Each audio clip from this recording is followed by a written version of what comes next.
The room was too quiet for what was happening. Just the low hum of the air conditioning and the faint shuffle of papers being slid across polished oak.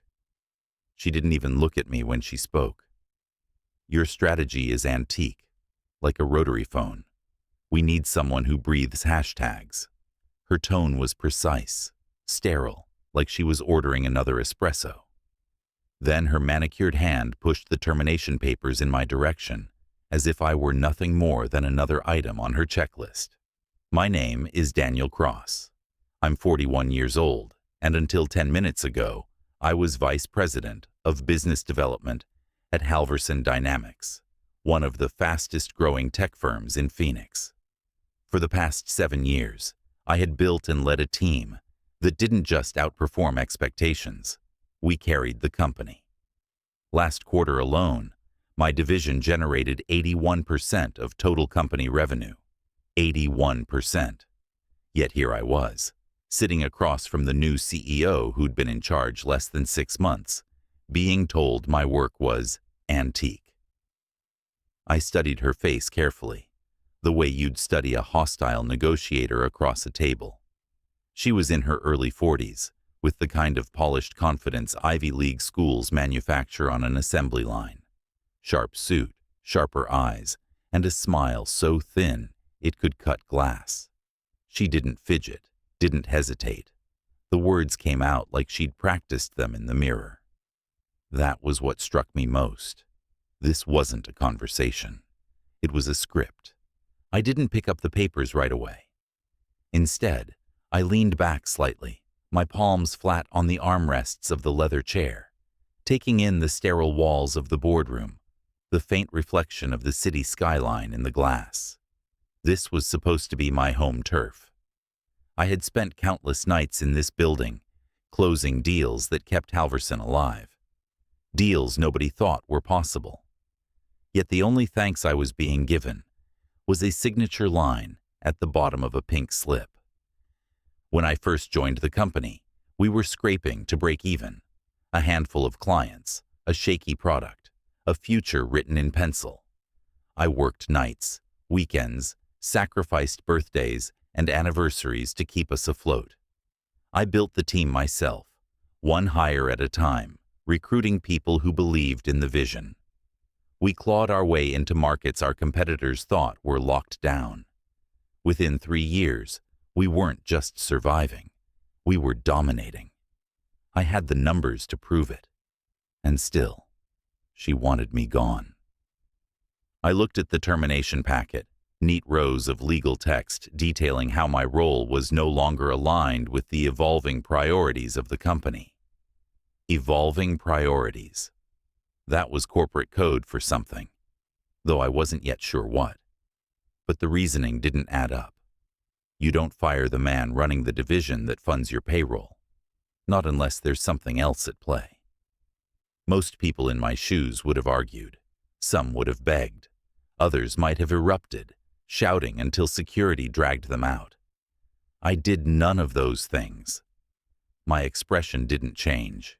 Years of discipline had trained me to keep my emotions locked down when the walls started to cave in.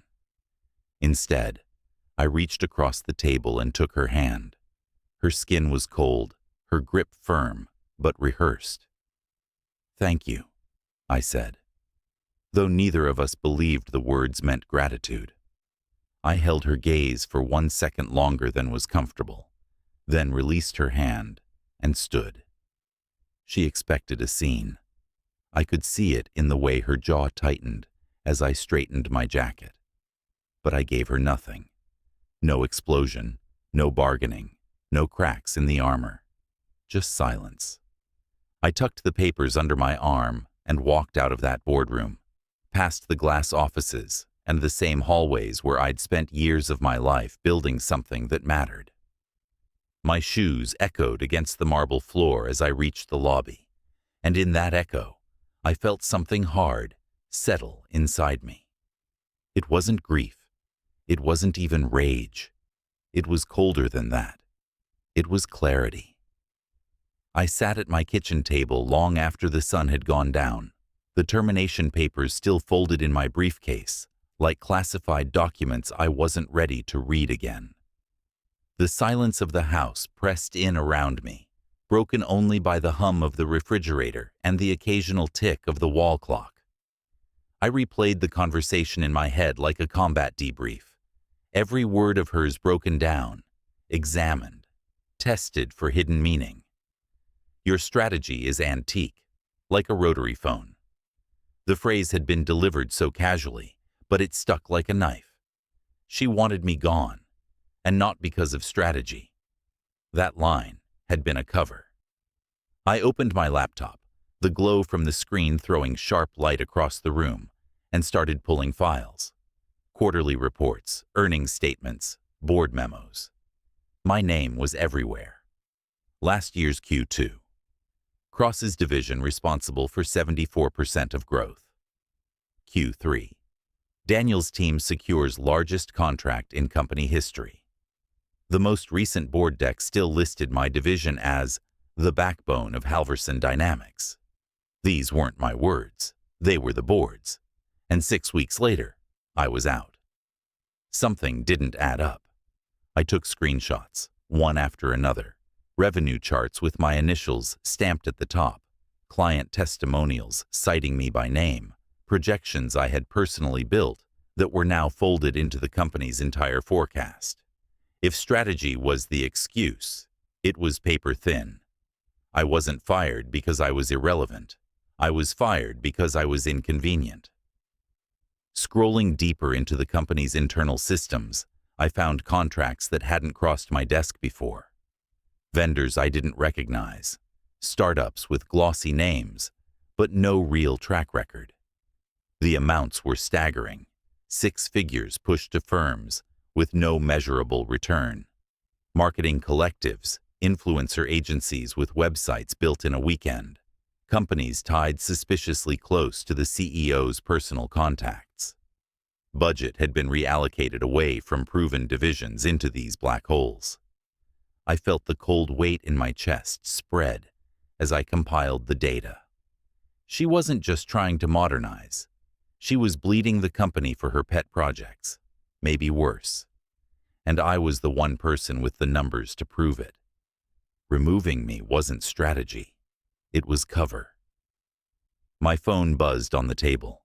I didn't recognize the number at first, but the voice was familiar.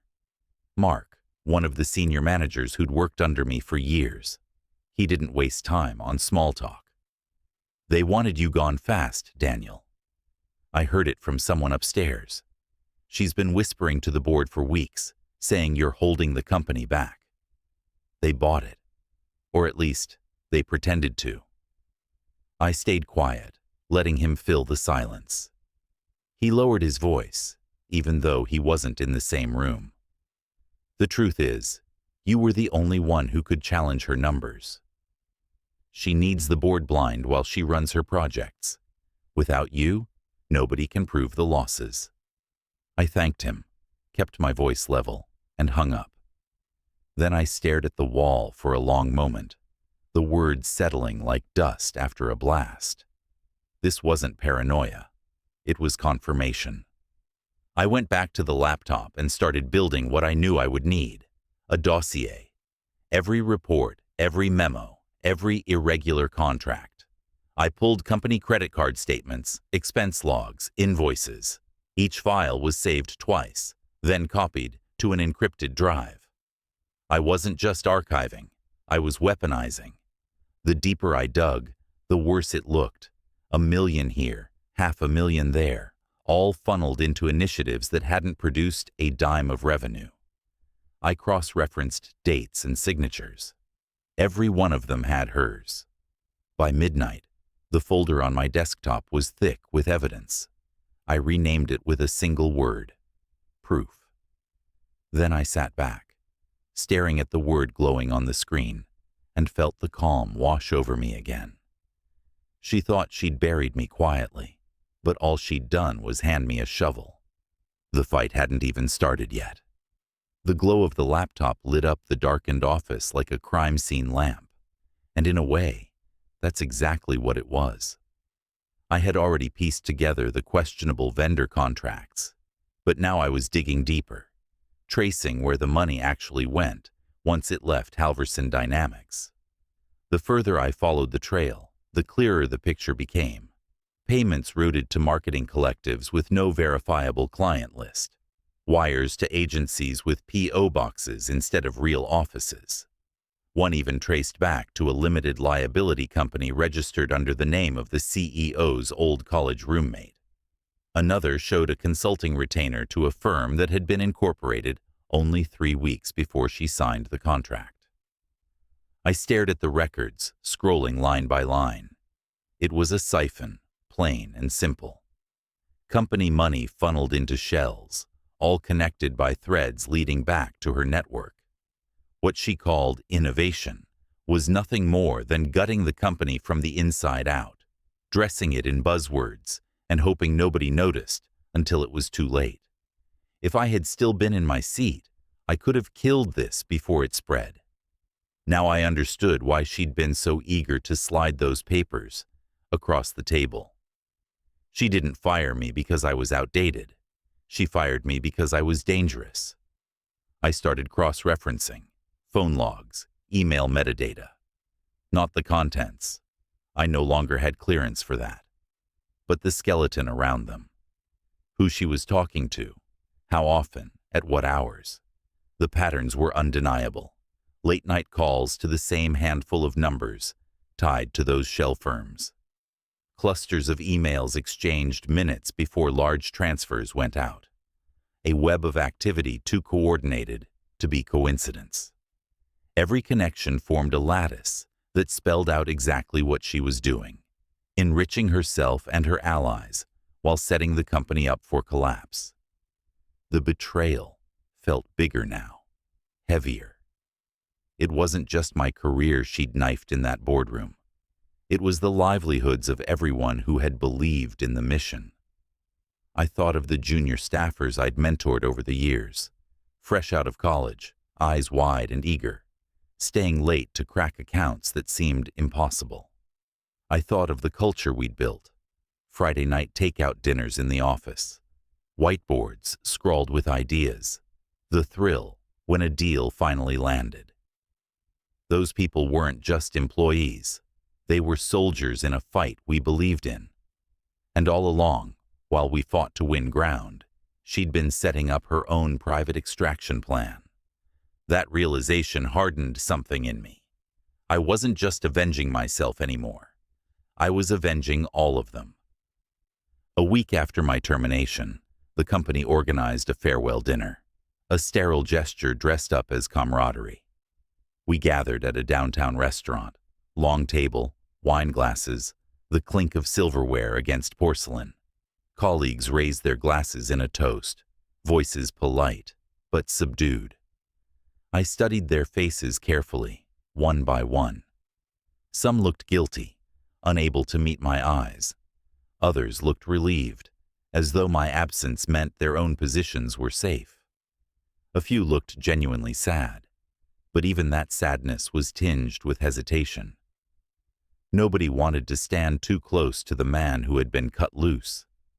I smiled, thanked them for their kind words, but behind that mask, I was taking inventory. Who had known? Who had looked the other way? Who had chosen survival over truth? The answers weren't always clear, but the body language spoke louder than the words. By the time dessert arrived, I knew the room wasn't filled with allies anymore. It was filled with potential witnesses, some complicit, some ignorant, none entirely trustworthy. Walking out of that dinner, I felt no grief. The sadness that had lingered after the termination was gone, burned away by something sharper. My calm had shifted. It wasn't resignation anymore. It was precision. Surgical, deliberate, calculated. The kind of calm you feel before pulling a trigger, when the world narrows to one clear objective. She thought she had ended me. What she didn't realize was that she had set the stage for her own destruction. The noose wasn't around my neck anymore. It was tightening around hers.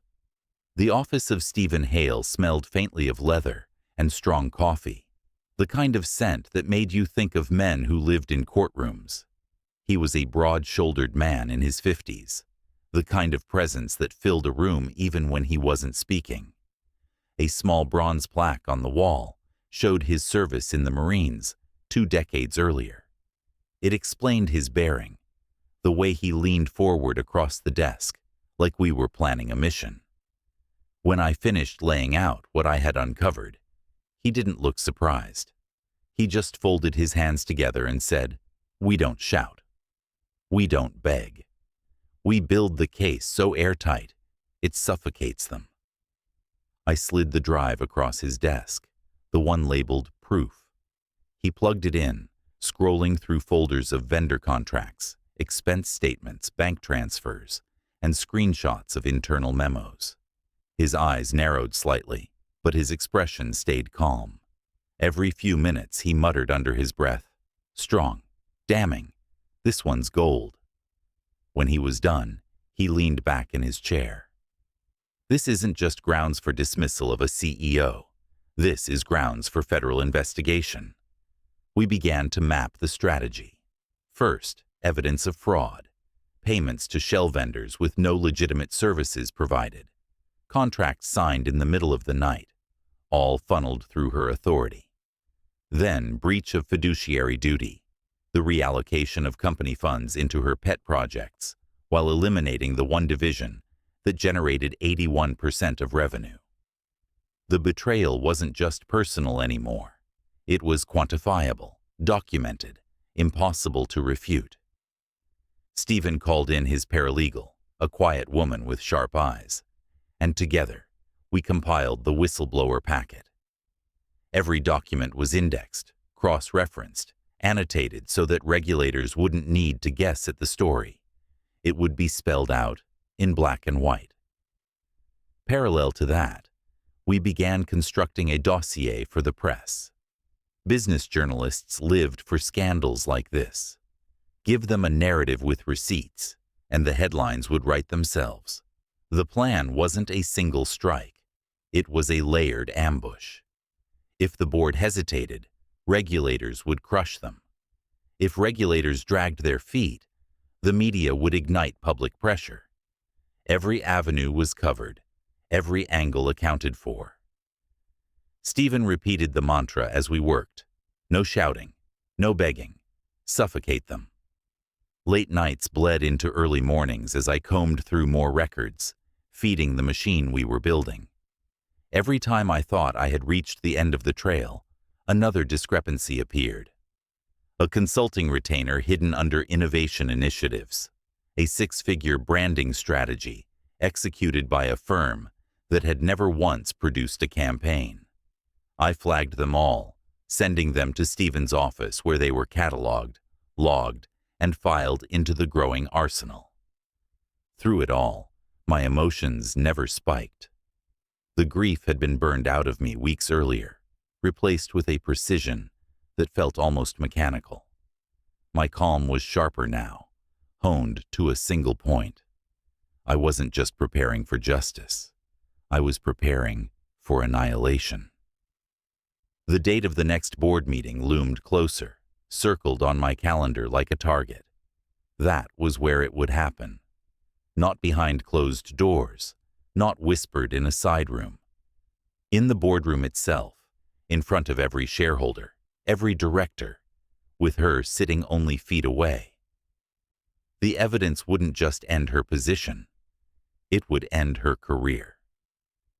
On the morning of the meeting, I stood in front of my mirror adjusting my tie, the suit pressed and clean, shoes polished until they reflected the light. My briefcase sat on the table beside me, the dossier inside heavy with the weight of her downfall. I slipped it into my hand, straightened my shoulders, and walked out the door. The lobby of Halverson Dynamics was just as I remembered it. Glass walls, sleek furniture, a polished marble floor that carried the sound of each step like a drumbeat. I walked across it slowly, the eyes of receptionists and junior staff following me. Some looked confused, others nervous, but none said a word. I reached the elevators, pressed the button, and waited, the case firm in my grip. The trap was ready. All that remained was to spring it. The boardroom was exactly as I remembered it. White walls, polished wood, the low mechanical hum of the air conditioning.